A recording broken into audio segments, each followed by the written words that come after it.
अदा बुध जा भा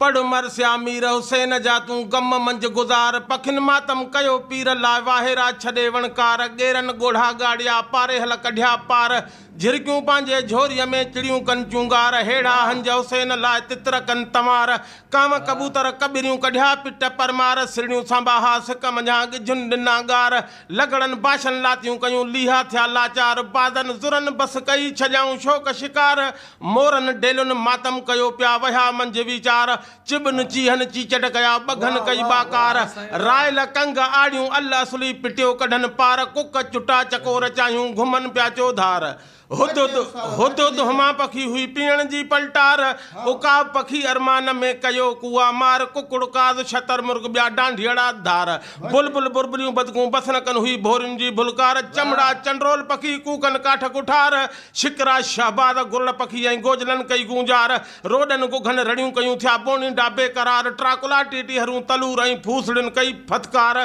कणछूं कूंजूं करकन रोह ते करे आयूं कतार मातम मीर हुसैन जो हर जा कन हुबदार अर्श पर चंदा वाह वाह वाह स्कूल में बार पढ़ाइंदो या चिड़िया घर चौकीदार भाव आफ्ताब गुजारत हुई सुर लीला में त शहर शहर लीला गाह गाह पखी नडे हाणे जडी मल लीला पांजे मुड़स के खपायो सुबह जो जडी मल वरी हुन के वठण आई चनेसर लीला के जवाब पियो दे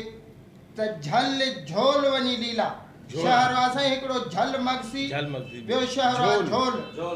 हाने गाह गाह पखी न दे गाह वासे वल्ले वल्ले हाने होडा सूर में चोइस पियो वल्ले वल्ले माना हर हर हर हर